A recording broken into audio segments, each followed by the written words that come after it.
Hello mga ka-farm! For today's video, ipapakita ko sa inyo ang pagpupunla ng palay. Pagdating nga namin galing eskwelahan ay nasabi ni Rex na may mga namatay daw sa mga tilapia. Kaya naman nagpunta kami sa fish pond.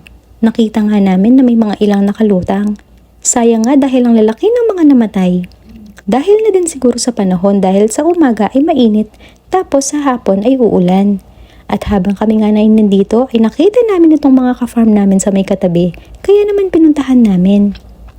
In-interview ko nga si Mang Delio at sinabi nga niya na sila daw ay nagpupunla ng palay. Ang una nga daw ginawa ay pinarotovator itong lupa at pagkatapos ay gumawa ng kama.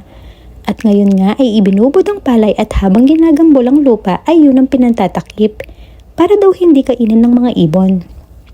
Pagkatapos daw ng 4 na araw ay tutubo na ito. At kapag pwede nang ilipat ay iyon na ang itatanim. Ito ang traditional way ng pagtatanim ng palay.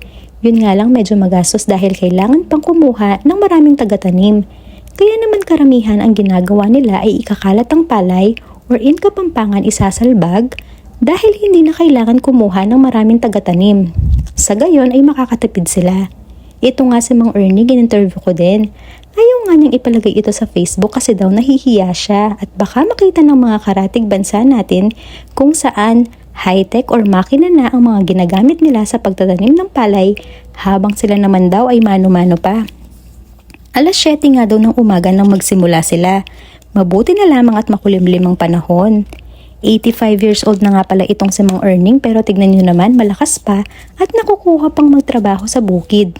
Nagbibiruan pa nga sila dahil ang sekreto nga daw niya ay babae kaya naman hanggang ngayon ay malakas pa.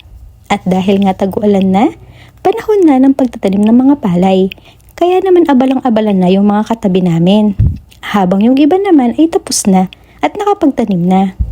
Yun lang mga ka-farm!